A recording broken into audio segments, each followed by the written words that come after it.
right, everyone, welcome to I Screen, You Screen for Movies for Tuesday, November 14th. F it, it's a raw feed. We're doing it live. My name's Danny, and this review today, I could not do this alone. This is a type of episode review. I gotta bring in the guns of this episode. Former podcaster, but now a podcaster returner of Cinema Spending, longtime fan over a year ago, and still a podcaster of the Direct Podcast. The known of comic book superhero guy is here. If you're watching this through YouTube or not, this is David Thompson. Welcome back to the show, David.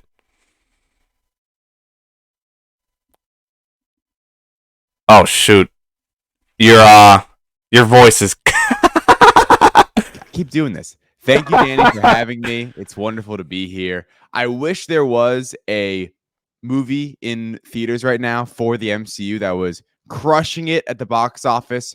Unfortunately, that is not the news heading into today, but there is an MCU movie out in theaters, which is always exciting for me. But yeah, thanks, man, so much for having me back. Of course, man. I had to bring you the guns. So, yep. So the review we're talking is The Marvels. It just finally came out, starring Brie Larson, Teyana Paris, and Miss Marvel herself, Iman Vellani. So, and you know, for interesting movie with three female trios leading this film. So this is like a surprising thing I never get to see before. You know, I mean, maybe there has, but like for a comic book, this is interesting. So this is awesome. Yeah.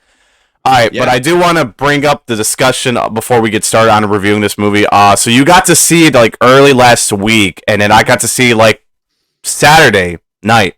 So, right. What were your expectations about the Marvels? You know, since the MCU has been like in bad place right now, and then you know, how were you feeling with the Marvels before you even get to see it? Yeah, heading into the movie, my expectations were definitely tempered. I wasn't expecting anything that would reach the top 15, top 20 of like my MCU rankings. I think in many ways, after watching it, it was kind of what I expected, but it was a better version than what I was expecting in many ways. I thought the movie was funny. I thought the action was pretty good at times. Some of the CGI is spotty. It's surprising how big of a budget this movie has, around $270 million, which is absurd for what this movie is. The shortest runtime in MCU history. It seems like they made a lot of cuts to the film, and it's somewhat noticeable. But you know, overall, a weak villain, which I kind of expected. That was amongst the community. I would say that was an expectation that Dar-Ben, the villain coming in, no hate on Zaw Ashton at all, the actress who portrays the villain. It was just an underwritten performance. It was an underwritten role in the film, and that was my expectation. So in many ways, it's interesting you asked my expectations. In many ways, it lived up to my expectations. I also expected Miss Marvel, Kamala Khan, played by Iman Vellani, to be the best part. And she was the best part, in my opinion. I thought she was wonderful. I loved Miss Marvel, the series. I think she's a star. I think put her in everything. I mean, you know, Teyana Paris was good. Brie Larson was good. But I thought Iman Vellani was great and is such an awesome new addition to his entire cinematic universe as kind of our eyes and ears, right? She's this young kid coming of age. She narrates in a way, right? Like there's a couple of moments in the movie that I think are so funny because her comments of a scene happening or just whatever events are being played out, it's like what everyone is thinking or what everyone would be thinking, like a normal person in that moment, and she just blurts it out, which I always enjoy. A lot of levity in this movie. That's great. For my expectations and my thoughts as I watched it, yeah, Ant-Man and the Wasp: Quantumania gave me the trickle-down theory that, you know, I expected, you know, other films besides Guardians. I don't know. But, you know, I thought Guardians was great. I think it's just the best MCU film of the year, period, to me. It's for sure clearly James Gunn's shit. This is how he rolls. So Ant-Man was the thing that kind of trickles me down. And then going to the Marvels, I just wasn't, like, sure. And I even, not to be a disser on this, but I just knew the box office for this film is a little in trouble because, I don't know. We're going to discuss in that and just to see if it's one of the theories is true or not. But going to this movie, now I see it, it was all right. It's definitely better than Quantumania, that's for sure. It's nowhere near superior as Guardians, of course. I thought the trios were great. Brie Larson was awesome. Tiana Paris was awesome. Iman Vellani, we got to see her more. We're eventually getting Miss Marvel season 2, even though I can't been watch TV shows, but I understand this character a bit, so this is really awesome. The villain was underwritten. No diss to the actress. The plot wasn't the best, and I couldn't tell about the visuals and CGI some of the time. I just can't tell, but yeah, I think there were some noticeable things that wasn't perfect. Yeah. But I thought the direction though. Let me give this woman a shout out real quick. Nia DaCosta. Did you know I'm a huge fan of Candyman?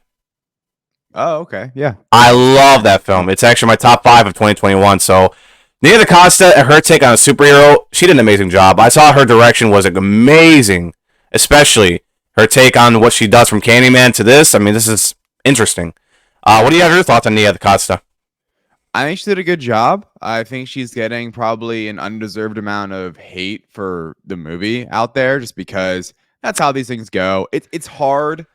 I will say it is hard in this day and age to be a director of an MCU movie in many ways, because when you're assigned an MCU movie or you take on an MCU movie, you're not just making a movie, right? You're building a universe. You're making just a small installment, a small chapter within this greater story, within this greater universe. And there are elements of the Marvels, in my opinion, that it takes away from the story itself to set up a further plot, which was really a big criticism of Quantumania in many ways, right? Where Quantumania itself wasn't a great movie. I didn't mind it that much. It's definitely not good. I'm not going to say it's good, but there was elements that I enjoyed to Quantumania. With that being said, it's not a very good movie. I don't love really any of the Ant-Man movies. There's not really my cup of tea, but it's hard now, Quantumania, right? The Marvels, where even like Eternals, which I thought was actually pretty good, not that bad. It's still hard to fully make a project your own. Really, the only director that's had their stamp, I would say, on something is probably Ryan Coogler with the Black Panther series, and obviously James Gunn. I mean, there's others out there, but like in recent memory, James Gunn, and kind of Taika Waititi, but that kind of didn't go the best direction for Love and Thunder. So it's interesting you brought up DaCosta, because I think it's become more and more discouraging, and probably within the town, less and less of an exciting prospect to direct an MCU movie, which is sad. You know, that does suck, because you want to get more interesting perspectives and interesting directions, but it's it all melting together is kind of making it tough, because it's hard for someone to just jump in now and be a James Gunn, where 2014, hey James, do your thing, make Guardians, and it was so unique and so specific and still within that universe, but it wasn't overbearingly in the universe, right? Where it was just the next installment. It was its own unique thing. So that's kind of the difficulty. And that's why we have someone like Matt Shakman now directing Fantastic Four, who is someone who has a background in television, who did WandaVision, which was a success for the studio. And now they're like, hey, I'm sure he had a good pitch, and now he's going to be the guy helming what's going to hopefully be one of Marvel's biggest movies in the next 3-4 years. Yeah. So just to put this out as a question, do you think Nia DaCosta will be coming back for the MCU to direct, if anything? I thought she was okay with this movie, and no diss on her. I'm a huge fan of her last film, you know? Yeah. No, I think DaCosta did a fine job with what she was given, and I feel like some of the story elements of the movie are left on the cutting room floor based on the runtime, and after seeing the movie, you can kind of tell that, you know, there's probably some subplots that are missing there, which is, you know, part of a director's job, part of an editor's job. I don't think she'll be back, just because I don't think there's going to be a Captain Marvel 3 in the near future, and that would I don't think so. That would be where it would lead. I was just going to say really quick with DaCosta, you know, it was a good tone shift. They tried with the Marvels to kind of change the type of movie a Captain Marvel sequel had to be after Captain Marvel from 2019, where this one's a lot more humor.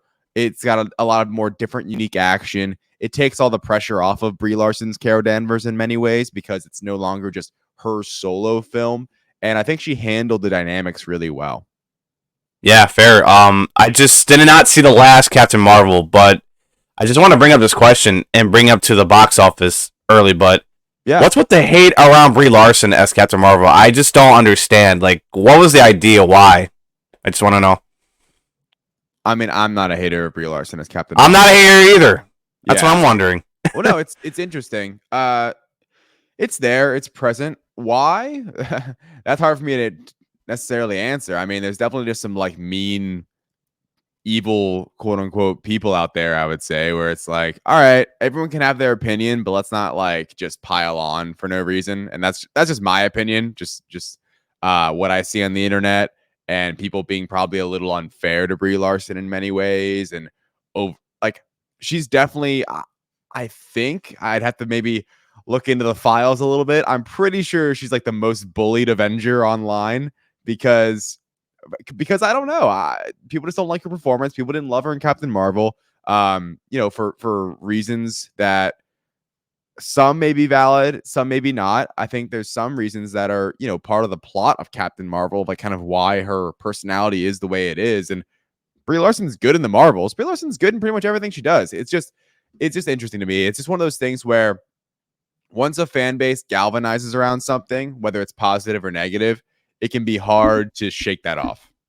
Okay. Well, thank you for the work. Thank you for the note. I just wanted to understand, but I'm not a hater either, and I respect her work. Yeah. So a post credit scene. I think I think it's a good time to bring this up. Since the movie's been out, and I don't think the legs are going to be so serious with this film. But how do you feel about the post credit scene? I mean, that was the thing I was going forward into because I love post credit scenes. I said, "What's next?" So I want to ask if it makes sense and how do you feel about that? Yeah, so it's interesting with this movie. It kind of has two post-credit scenes, but it doesn't. They Just one.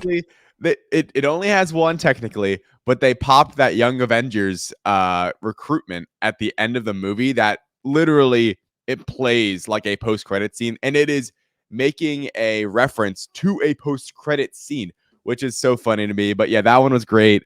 Bringing Kate Bishop, Haley Steinfeld's character. Yes, I was like, yes. I love Haley Steinfeld, dude. Yeah, she's great. And like I just talked about earlier, I love Miss Marvel. They're gonna do some sort of Young Avengers, and maybe it won't be its own project, but just like assembling this kind of younger team sounds like a really cool idea. On the actual post-credit scene, it was interesting. Obviously, by the end of the movie, the third act, I would say, loses itself a little bit in many ways. I feel like it's rushed, yeah, because of the runtime.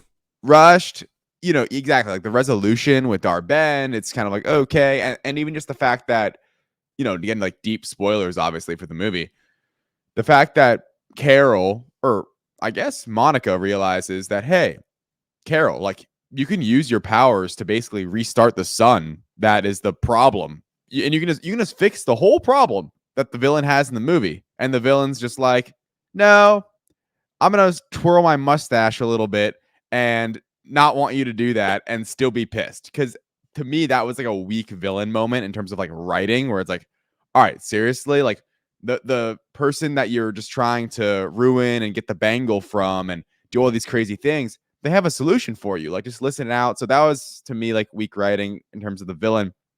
So the resolution was okay.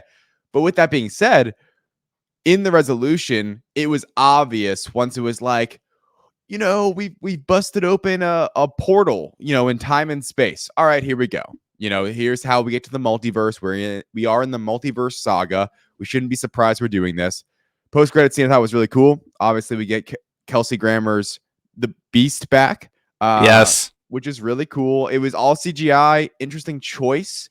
But obviously, a direction for the future. And it is important to note that we've had some questionable CGI in previous post-credit scenes, like the original Thanos, for instance, where they can be redesigned and changed. So if you didn't love the Beast, let's say, design, like CGI, it can always be upgraded.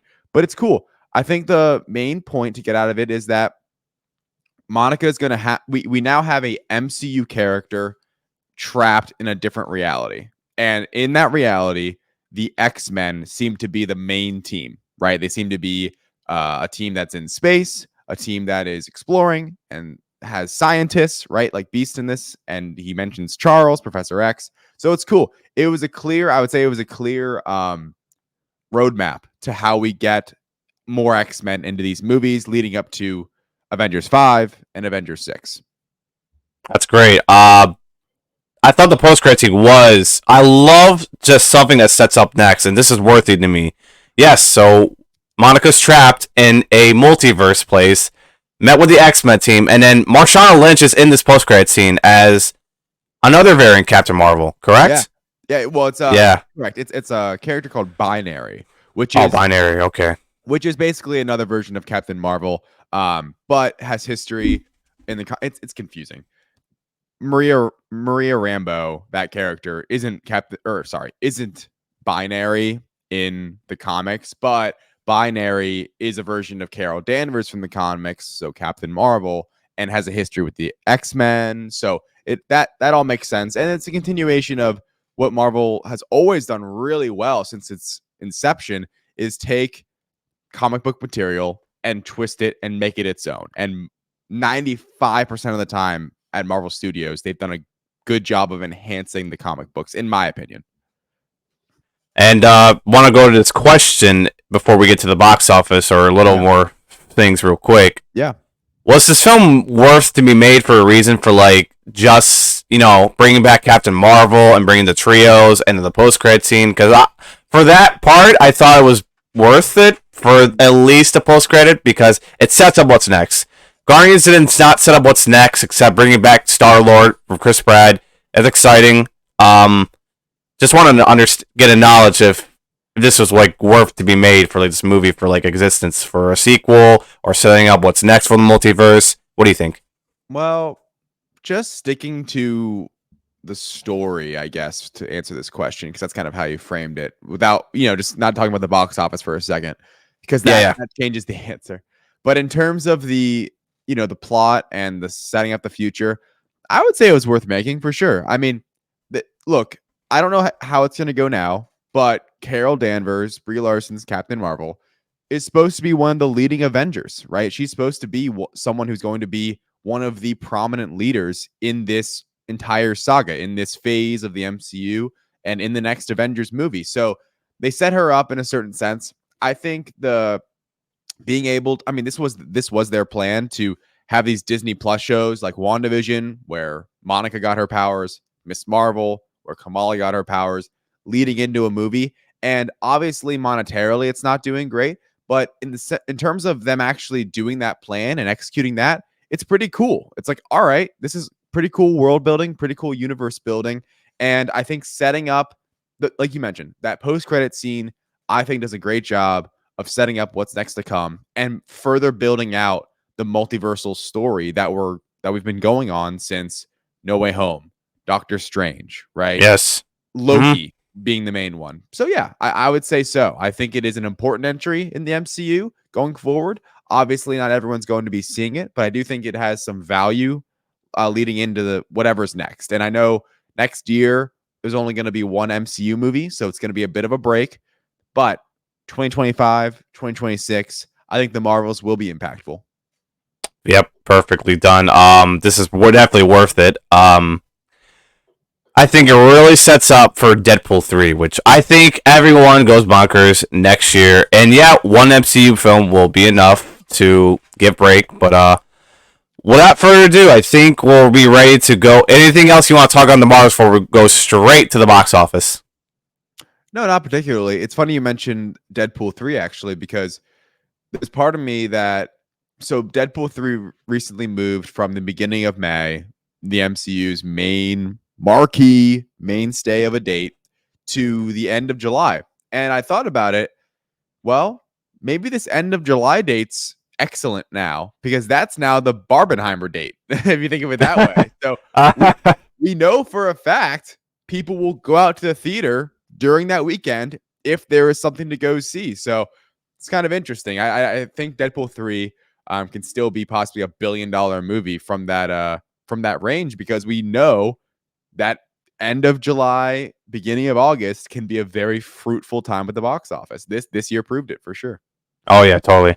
All right, so let's go ahead and go into the box office weekend for the Marvels. So, like I said, I just knew this movie was in trouble. Not to be a hater, I'm not trying to diss this completely, you and I, but I just knew it coming a bit. It would have issues just because little certain reasons. But without further ado, the opening weekend of the Marvels, which I'm actually reading the actuals, not the estimates. So the Marvels has made $46.1 million opening weekend. And I did listen on your show and the BO Boys, as you recently guessed.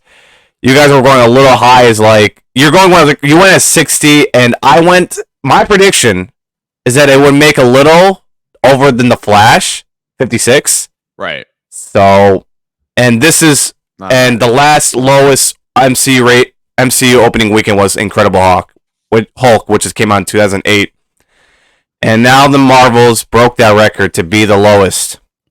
Yeah. This is rock bottom. Rock bottom for sure. So I do have things listed on my notes. Could it be the MCU fatigue, the actor strike from, the trios going out there and promote this movie, the reviews, word of mouth, which the word of mouth matters more than the critics right there. The cinema score got a B, which is terrorizing. I thought it'd be a B plus.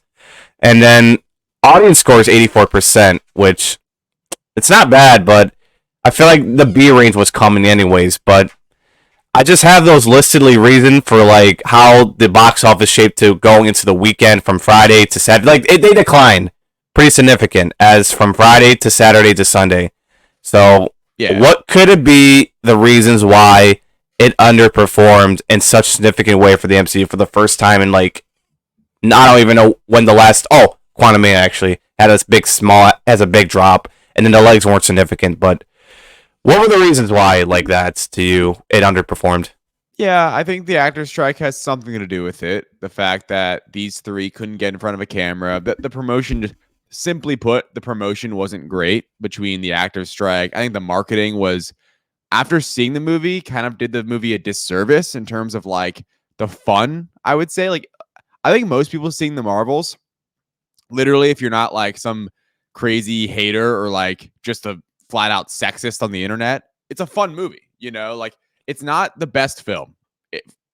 Critically, I get it. It's not the best plot A to plot B to plot C, 3-act structure. It's not the best film in that sense. But for a comic book movie, right? These are comic books. It's pretty fun. But on the same thing with comic book movies, the expectations have changed. And now this is the clear gut punch for Marvel Studios and realizing we cannot just release whatever we want in theaters and it opened to $100 million or it opened to 70, 80. I mean, the floor before now was really like 70 million. That was what Eternals opened to. And that was underwhelming. It was like, 70 million. And it was going bigger until the reviews came out. That's what significantly changed the momentum. Well, exactly. And even then, that is a 2.5-hour movie that made $70 million opening weekend. That made, what did Eternals end up doing? $400 million worldwide. This movie's not going to make $400 million worldwide. And this movie's like 45 minutes shorter, maybe even more than 45 minutes shorter, like practically an hour shorter in length. It's an easy watch in that sense. You go, you have a good time, you eat your popcorn, you have your pop, and boom, you're done. So with that being said, Marvel can no longer release whatever it wants in theaters and be a success. Clearly, this was the first time in the last, literally forever, the last 15 years that Marvel was not able to drop something out there and there not be this overwhelming urge to go see it opening weekend. Because you mentioned Quantumania. Even that movie, not great reviews, not good word of mouth. It opened to $100 million and then steeply dropped. This has nowhere to steeply drop to, right? If it steeply drops, this is just going to be the biggest loser in MCU history. I think part of it is that people weren't interested. There is an element of fatigue. I don't want to necessarily say superhero fatigue, but there is a fatigue to movies that aren't amazing, right? And in this genre, let's say, because let's be honest, Kevin Feige, the president of Marvel Studios, has said, and everyone's always agreed, if DC movies, Sony Marvel movies, previously the Fox X-Men movies, if they are all really good and they're all performing well at the box office, that helps everyone. That helps Marvel Studios. That helps Iron Man and Captain America, right?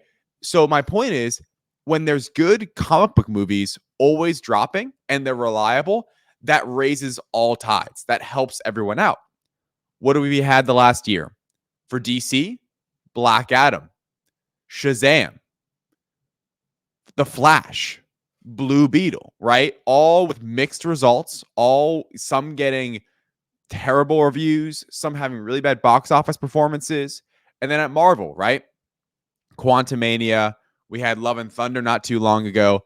Multiverse of Madness was a letdown. So it's just interesting. Secret Invasion, the Disney Plus show, was the worst MCU project. I heard. Oh, that is literally on my list, on my ranking. That is my dead last MCU project, and that was a direct lead into the Marvels, despite them not referencing it at all, which I thought was awesome and hilarious. So, with that being said, there's a lot of contributing factors. I think it's just there is a lack of reliability, and for Deadpool 3 and beyond, promotion is going to be important. It is going to be a huge factor. Deadpool 3 is going to be its own thing. It's going to be a massive hit, and that's awesome for Deadpool 3. But let's say Captain America 4, The Thunderbolts, Blade, Fantastic Four. How do those movies perform? Are they quality? Is it quality over quantity? Because The Marvels is a movie that was fun to make, right? We've experimented with Disney Plus characters. Let's throw them all together. Let's make this crossover sequel, and let's do the thing. Unfortunately, no one galvanized behind the Marvels, and that's kind of the bottom line. And people, honestly, what's weird about today's day and age is that people can just look on YouTube or TikTok or read about the post-credit scene and feel like that's it. You know, all right, I know what happened. I know what they were setting up. Like you brought up earlier, Danny, you were like, oh, you know, how they set up the X-Men or the post-credit scene, I thought was really interesting.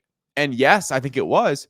But many people may not go to the movie theater to find out about that, to even see what happened, which is a crazy concept, but it's true. And you touched base with the BO boys about the leaked post-credit scene, which it could be the abysmal why they chose not to go to the movies, which I think had something to do with it half the time. True or not true? Yeah, I think so. I think people weren't that interested in seeing the Marvels. And to be honest, let's think about it too. The Marvels had a bit of homework with it, right? Like, oh yeah, that's important. Yeah, like with general audiences. Yeah, like I'm saying it as a kind of a positive, like, oh, Marvel Studios got to have some fun, and combine all these Disney Plus projects and make a movie essentially plus Captain Marvel. Cool. The problem is, what if Jimmy and George and Martha and Bobby, they didn't all watch Disney Plus. They didn't lock into Miss Marvel and Secret Invasion and WandaVision. And they see a trailer and they're like, who are they? I'll pass, right? There's so many projects these days. I'm going to pass on this one. I just spent my ticket last week, 2 weeks ago, on Five Nights at Freddy's. I went to the movies this past summer. Yeah, I saw Oppenheimer. I saw Barbie. I don't need to see this new thing. Or the reverse of that, I'll wait a week. I'm going to go see Hunger Games. I'll wait a couple weeks. I'm going to take my kid to go see Wish. There's this element next month. I like Jason Momoa. I'm going to skip this comic movie and I'm going to go Me see Aquaman too. So there's just some elements to it where I was going to skip that movie. Sorry to cut the shit. Yeah. No, not a bad idea.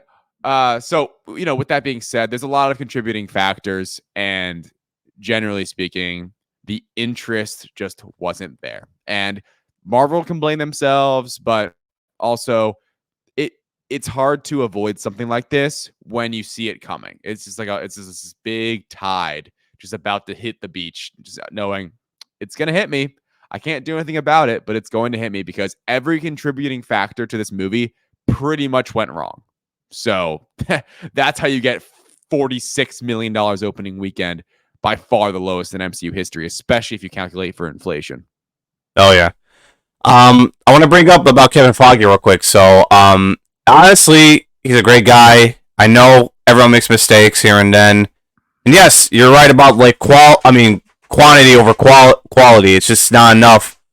General audience just want a quality made movie, and it's fair to say the least because we seen Quantumania wasn't good. The only thing we saw was great was Guardians. It was fair because James Gunn, and in the Marvels, yeah, people weren't interested because comic book movies have been appalling to quality. Like The Flash, it was supposed to be great, but then turned out general audiences don't love it as all critics do. I feel like they were just blackmailed to just talk about this on for CinemaCon. So that got worse results. Blue Beetle was good. I thought it was okay, but for a streaming made quality movie, I thought it was just something off to me. But then it just got a B plus, and then it had the legs what it meant to be. Especially, I thought it's a great start for DCU. And so overall, I mean, Kevin Feige probably needs to put his big boy pants on and go to mature rating stuff because we're getting Deadpool as an R rated, which is the first time in like Disney territory. Get the shit R rated for Christ's sakes. Echo, it's getting a TVMA rating. That's mature. There you go. And Blade is gonna get an R rating. I'm excited for Blade. I don't give a shit how long it is. I just hope this movie's not scrapped. Mahershala Ali looks so great. The Eternals post credit got me so hyped. I just want Blade at this point. But either way, quality over quantity is mostly important. So just need to put a few good qualities at R-rated stuff, and I think it might fix everything. It just, to me, I think it's ideal. Kevin Feige should go in that direction. Deadpool's coming out, and Echo's coming out, which is like one movie, one TV show. That gives a big break. And people remembers Deadpool. Despite not being in the MCU, those are fair movies because everyone loves Deadpool. Ryan Reynolds is the huge star. Yep. And now Hugh Jackman's coming back. Big significant. I feel like it's just going to be a big opening weekend on top of that. The 46.1 million. That's where it just comes in and crosses the line to expectations. And not the post-credit scene sets the multiverse. This is going to be a multiverse movie. Imagine all these cameos. Everyone will show up, even if Taylor Swift's in the cameo on that aspect. Anything can happen. It's not what we all wanted. It's the multiverse saga. This is what all fans will be so happy and die to see. And this is what's going to go back to direction, starting with Deadpool 3. And that's fair point. And Echo. I don't know how Echo's going to do, but either way, looks suspenseful. Yeah, I think Echo will be a small hit because if it does have that quality you mentioned, it's doing the whole Netflix binge model for that series. It's just they're dropping all 5 episodes at once. So it's one of those where, hey, Echo's there, maybe next week I'll check it out. I'll binge a few episodes. I don't know how long the episodes are going to be, but Marvel just basically needs Echo to be a quality hit. People just simply like it. Like, oh, okay, I like that. Like Secret Invasion got people mad. Loki, on the other hand, was a massive hit, and Loki's a great series for Marvel. They need more of those. It's very interesting moving forward, and 2024 is a very critical year. You mentioned with Deadpool 3. Deadpool 3, it's going to be, I have like full faith in it, but it needs to be it needs to be a critical hit, it needs to be an audience hit, and it needs to be a massive box office success. Knowing Ryan Reynolds, knowing Sean Levy, who is, directing, helming that movie, bringing in Hugh Jackman, I have so much faith in that film, and I know they do too, because it is now going to be their only release of next year, and you have to have a lot of faith in that movie. And they know what they have, right? This is the first big project bringing in a Fox universe character, bringing in Deadpool, bringing in Hugh Jackman into the MCU. A lot of people have been waiting a long time for this, and it's going to be a massive success. So they just need, like you mentioned, smaller quality hits, Echo to be good, Deadpool to be awesome, and then even just keep killing it. Like maybe the new Agatha show is a hit. Maybe people like that. It's similar to WandaVision, and Captain America. They're delaying that. Apparently, they're going to be reshooting it, a lot of it. So if they can fix that film, hopefully make that a better quality movie. They need that though. They need more. I hate to say it because it's not fair. More Guardians of the Galaxy hits, like Guardians of the Galaxy 3 was such a great movie. And it was this sense that this is the MCU, but it's also James Gunn, and James Gunn's out of here. He's now running DC. The DC. So Shout out DC. Can't wait for Superman Legacy. That is Yeah. one of my highly. I'm a huge DC guy. I'm a huge DC guy more than a Marvel fan. I'm being straight. I love seeing James Gunn. Who knows what he's doing? I will talk about this guy more to come. He's got to take over DC in such a brilliant way. So exciting. All right. Well, is there anything box office related? I mean, that's almost everything we discussed. I mean, second weekend. Let's go into that real quick. Okay. Yeah, Hunger Games is coming out this week. I'm excited to try on Hunger Games movie. I haven't tried the other ones. I know I could be crazy, but this is a prequel, so I think it just puts me to start. It looks pretty good. It's good. It's gonna. Excuse me. The Marvels is probably gonna have a significant big drop because people are not interested in the Marvels. Word of mouth is just mixed right now, and next week is even big. Disney's Wish, which they did a great job promoting this movie without the actors. Such significant promotion. And Napoleon comes out. I mean, the PLFs is where the Marvels is going to struggle. No PLFs, no entertaining way to see this. So, if I have to say what percent it will drop, I'm going to go 60s at least, just to be on that. Around 60. I don't want to be too near 60, near 70s. I'll just say 67. 67 to be fair. Okay. Yeah, I think it would lean. I'm trying to think. I'm thinking it would be closer to 60 flat because if I'm thinking about this correctly, we would get to let's say it's at so 50% drop would be around 23. So yeah, if it makes 18, 19, 20 million, that wouldn't surprise me in a weekend too. I mean, look, the drop can't be that steep. Maybe it will be, and I'm just gonna keep getting surprised. The drop can't be that steep because the start was so slow, where it's all right, there's still some Marvel fans out there, and the word of mouth isn't terrible. The audience score on Rotten Tomatoes is pretty good, and just anecdotally, people are having a good time with the film. So we'll see. I would say closer to. It won't be 50. It won't be that strong of a hold. I think it'll be about 60. Yeah, fair point. Overall, the movie's pretty fun. I gotta say, I forgot to mention to put that in my own thoughts. It is a fun movie. I do enjoy it. Definitely than Quantumania for sure. The MCU is gonna be hopefully in restoring next year with just a TV show and a movie. So I mean, we can all hope. I mean, Kevin Feige is never a bad man. He's gonna fix it. I'm sure. I'm sure he's gonna learn all the criticism going forward from everyone. So hats off to him though for caring about this whole universe and everything. So yeah, Deadpool 3 though. Time. Woo, woo. Oh, and as we're about to unfold this episode real quick, the actor strike's over. Hallelujah. God bless. Yeah. So everything's going back on track. I'm actually excited now to mention this. Let's go.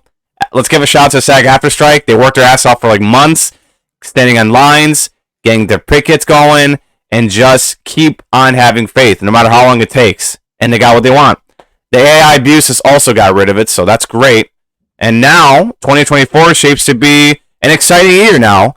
And productions are going back on their way. They're going back to Deadpool 3. They're going back to other projects. And Dune 2 can go to promote. Woohoo. Yeah. I'll keep bringing this up. Dune is my next big film, and I don't give a shit what comes right after that. Actually, I don't give a shit what comes first before Dune. How about that? And then after that, I can start giving a shit what other films come on next. Yeah, so I'm excited for Dune. It definitely needed the promotion from its actors. It has some very big names, so I'm happy that it was delayed at this point because it would have felt weird if that movie came out without a proper promotion. Yeah, me too. So I think it makes sense. Obviously, if it came out, still later this year, that would have been nice. But I'll wait for it. And the fact that 2024 is cleared out in many ways, and a lot of stuff's getting delayed to 2025 because of the actors' strike.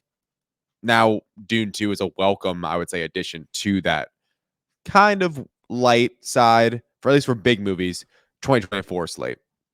How much I bet there's no other movie that's going to kick off big but Dune? I feel like that's just going to be the big question. I feel like it's just going to be just like nothing in 2021 until the Batman came out. It was a big opening weekend. I feel like it's going to be the same for Dune, but it's not going to be nearly 100 over, let's just say. I think it's going to be over the first weekend, over the original's opening weekend. I mean, the first one, it's opening weekend. And I feel like it's just significant. I feel like there's nothing significant. I mean, we got Madam Web, which I don't think promoting this trailer right now especially in a few months away, isn't enough. I think they're going to just push it back a little. And because significantly, I think the next big blockbuster won't be till Dune. And I want to even say real quick on Aquaman, I'm just skipping that film. I don't think it's worth seeing to myself because the DCEU's ending. I don't give a shit at this point. I'm not trying to diss Jason Momoa. I love this guy, incredible actor. But Aquaman 2, I mean, they have to release this movie at this point. Just let it bomb for all I give a shit. And just, move on to DCU with 2025, Superman, James Gunn. Are you going to be seeing that? I think you said yes, correct? Yep. All right, I'll be listening, though. I'll be listening. Your cinema spending, your direct podcast. I'm a huge guy. I'm a huge fan, so... Yep. Speaking of that, where can the listeners find your content and where to find you on social media wise? Yeah, sure. Thanks, Danny, for having me on. Of course. You can find me at David Thompson with 2 A's in the David on Twitter, on Instagram, and on TikTok. Follow me all over there. Also, podcasting wise, the Direct Podcast, we are coming to you every Monday now. But if you're interested and are catching up on Loki, we have reviews for every single Loki episode. Those are all on Spotify, Apple Podcasts. Subscribe there. Cinema Spending is my other podcast, which is a movie business podcast, only focusing on the business side of things, where on the Direct Podcast, we dive into some business, but it is mainly, talking about the content itself, diving into the universes that you love. So Cinema Spending every Wednesday. I'm not dropping episodes, just discussing what's happening right now, whether it's the box office or something happening in Hollywood business. And for now, that's pretty much it, Danny. Appreciate it. Thank you for having me on. It's been a fun conversation. Like I said, hopefully sometime down the road, next July, maybe we'll talk again and we'll be talking. Oh yeah, totally. I got nothing to put you on until Deadpool's. That's for sure. That's Deadpool. My focus next. Yeah, Deadpool 3. Unless something gets in the way, I might as well update. Who knows? But either way, I'll be eye on you for now. But then I'll have to be on your stuff sometime, if anything, in the future. But we'll see. We'll see what we can work out. But all right, ladies and gentlemen, whatever you're listening on, YouTube, Apple, Spotify, follow and subscribe if you enjoy whatever episodes I put out, especially guest-wise, David Thompson. Check out his stuff. Follow me on Twitter at TwitterX TwitterX at ISUS4MPod. I have a TikTok. I screen, you screen for movies. I both be pointing audiograms and such, and updates and review thoughts, and I'm terrible doing this shit. End this off every time. Fuck, it's a raw feed. Email me at dscomlodge@gmail.com. Share me your thoughts about the Marvels, the box office, any questions as such, just email me, reach me out. And rate and review 5 stars on Apple Podcasts, the platform that mostly matters. And also, don't forget to even check out David's on Apple and rate and review 5 stars on his stuff. It really helps. Helps new listeners find the new show. And YouTube-wise, like I said, we're on YouTube, so you can see our faces. Comment, like, subscribe on my YouTube channel, or if you're listening to our podcast platform, follow the YouTube subscription link in the show notes. It'll be there if you guys want to see our faces. And that's it. David, I think we've done it.